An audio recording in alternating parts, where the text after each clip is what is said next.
If you are looking for some dessert ideas for Thanksgiving dinner, then stay tuned because I have a sweet treat for you.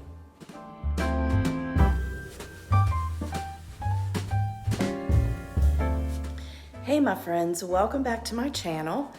Today is a very special video because I have for you a couple of different ideas for pies that might just be perfect for your Thanksgiving meal. And also it is a collaboration with my friend Carrie over at My Table of Three.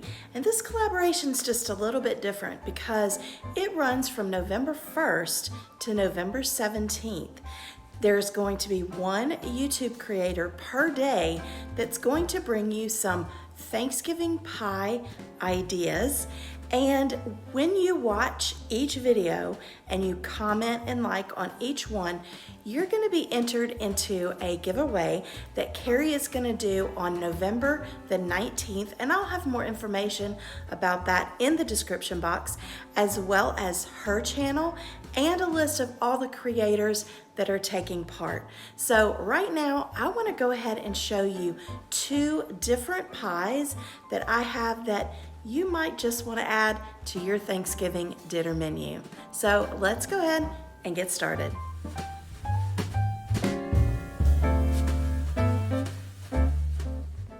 This pie recipe is about as easy as it comes.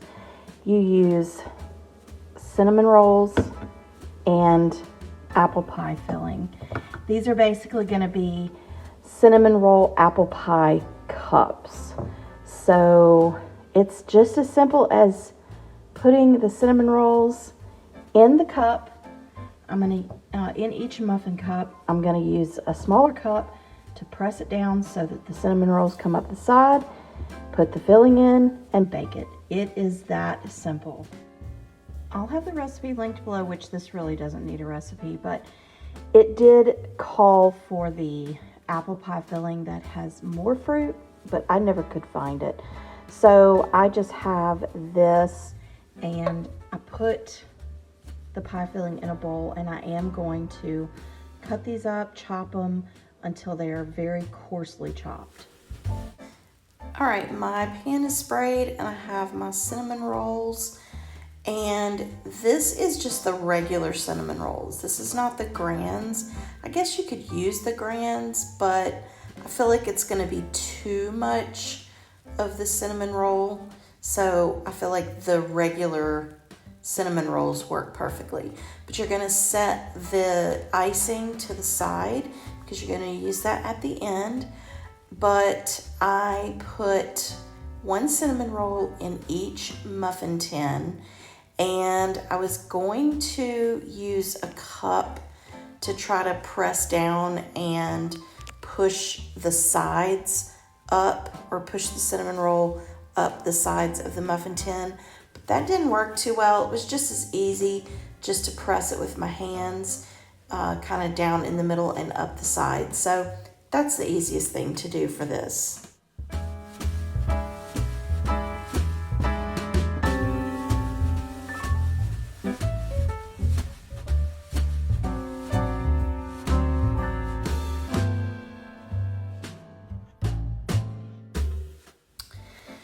Now I have chopped up my apples, and I decided to add just a little bit of cinnamon, maybe a half a teaspoon of cinnamon to the apples, just to give it a little bit of an extra flavor boost. But I got the cinnamon in there and stirred it up real good until all that cinnamon was blended in. And you can skip this step if you want to keep it like it is, but I feel like it added, I feel like it added a good flavor. But anyway, you're just gonna scoop the apples into each sort of cinnamon roll cup, and I would say probably about 2 tablespoons full, which I have this 1 tablespoon, and I just used 1 scoop, and I figure that's about equivalent of 2 actual tablespoons.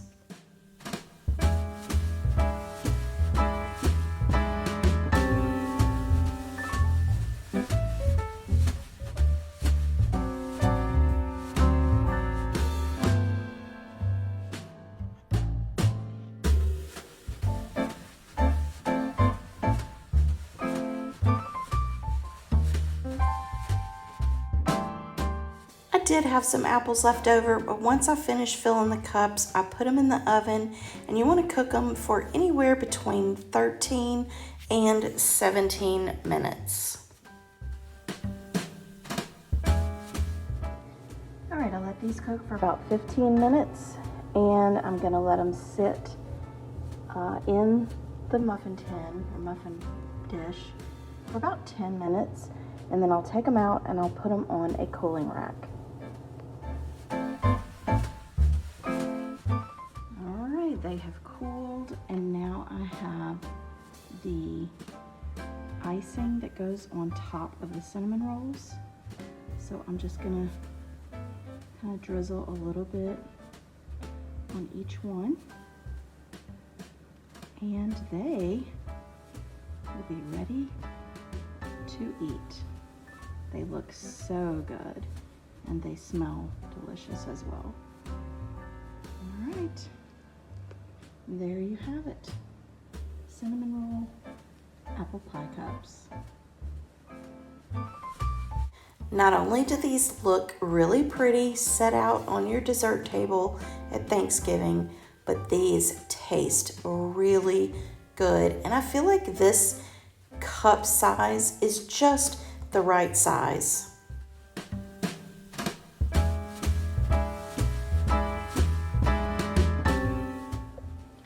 These are the ingredients that you need for a frozen peanut butter no-bake pie.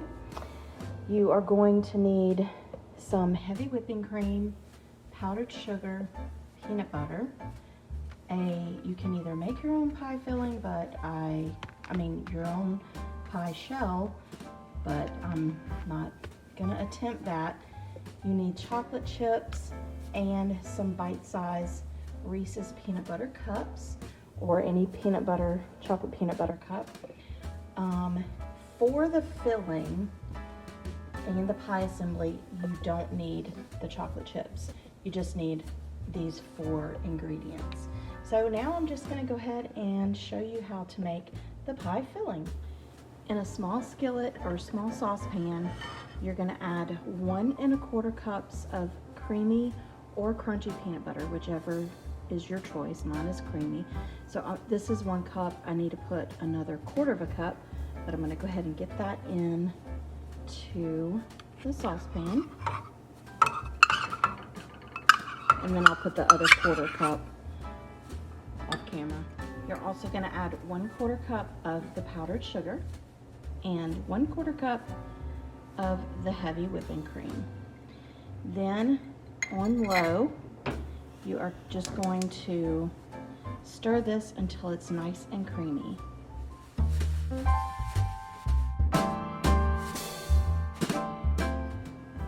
All right, it is nice and smooth. You can see here. So I'm going to turn it off, and I'm going to let this cool to room temperature.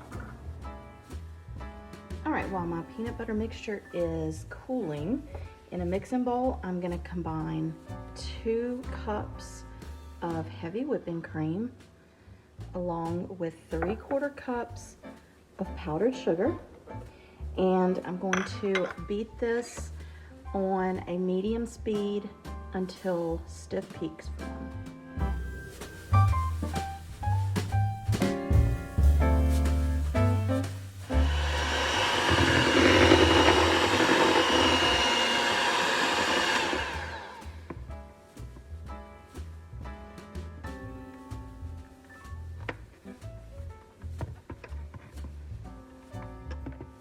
Okay, my whipped cream is done. My peanut butter mixture has cooled. So now I'm just going to fold the peanut butter mixture gently into the whipped cream.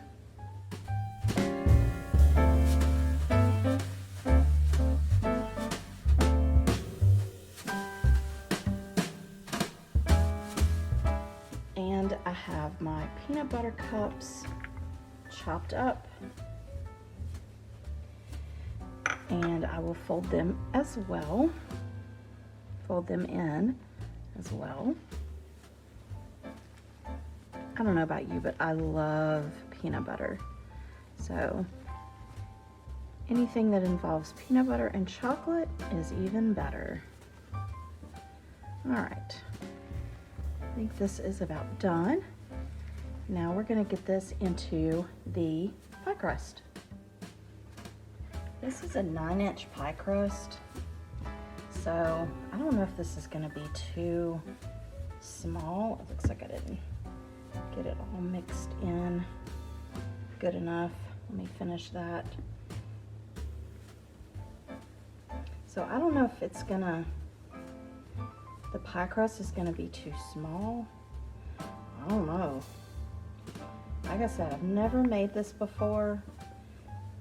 I've had these before, but I've never made one myself. So we shall see. That in there. I think this might be good enough. I think it calls for a 9-inch pie crust anyway, so. All right, and once this is all in the pie crust, you are going to put it into a freezer, and you're gonna freeze it for at least 3 hours, and it says, or until nearly firm. So now that I have this, yeah, that's good. Now that I have this in there, I'm gonna go ahead and stick it in the freezer. This is what it looks like so far. And then once it gets frozen, we're gonna make a little ganache to sprinkle on top, or to drizzle on top. So I'm gonna get this in the freezer. To make the ganache, I have 1 cup of semi-sweet chocolate chips, and I'm going to heat these in the microwave and stop it at 30-minute or 30-second increments and whisk the chocolate until it's melted. And then I'm gonna add 2 to 3 tablespoons of heavy whipping cream just to make it smooth, and that's gonna be my ganache for the top of the pie.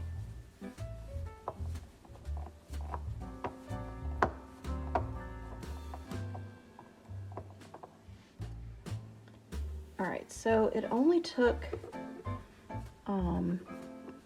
2 30-second increments to get the chocolate melted. So now I'm adding the heavy whipping cream, and I'm just doing 2 tablespoons at first, and if I have to add the 3rd tablespoon, I will, which it looks like I might.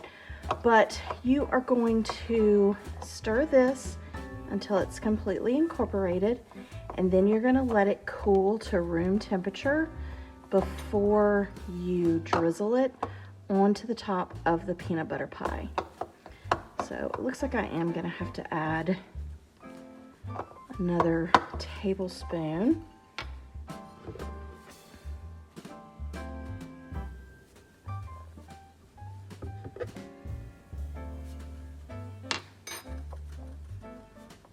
All right, and then I'm gonna get this mixed up and I'm gonna let it cool, which it shouldn't take too long considering the heavy whipping cream is cold.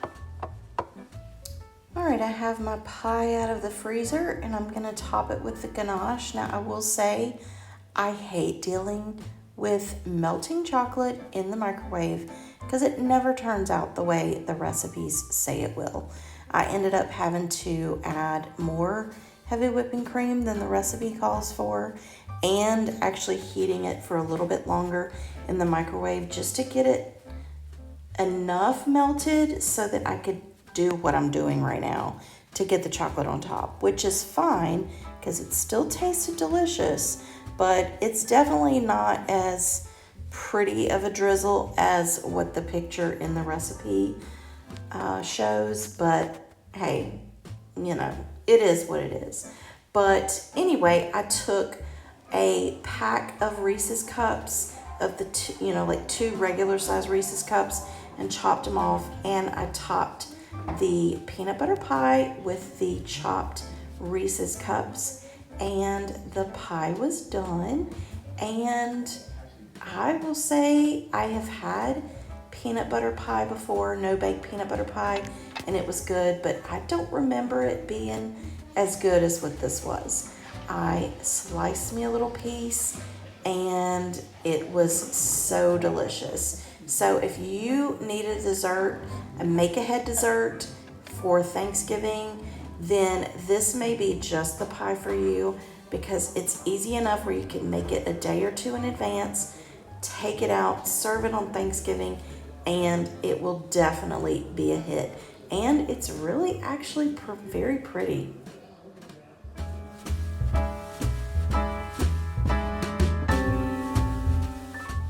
These two different pies are so different. And one is more of a comforting kind of, fall type pie. And I love it because they are handheld, so it makes it much easier. And the other one is just a decadent, yummy, rich pie. Both of them are so delicious. So I hope that at least one of them will be something that you're gonna wanna add to your Thanksgiving menu. But also would like to thank Carrie for letting me be a part of this awesome collaboration. Don't forget to give this video a big thumbs up and comment below, because when you do, it gives you a little better chance in the giveaway that she has on November 19th. But make sure that you also come back every day during this time frame, November 1st through November 17th, to check out what pie is being offered that day. If you're new to my channel, then I would love it if you would consider becoming a part of my YouTube family. I do all things homemaking, whether it's meal ideas, any kind of cooking, shopping hauls, home decor. If you love that sort of thing, then go ahead and click the subscribe button and click the bell button so you don't miss any of my videos, because now starts the busy holiday extravaganza around my channel. I'm gonna have so much content and I don't want you to miss any of it. So go ahead and leave a comment below and let me know which one of these is your favorite. Also, if you've made it this far in the video, then go ahead and leave me an apple emoji in the comments. But if you're looking for more Thanksgiving dinner menu ideas, then go ahead and click the box you see on the screen right now, and I'll see you next time. Bye.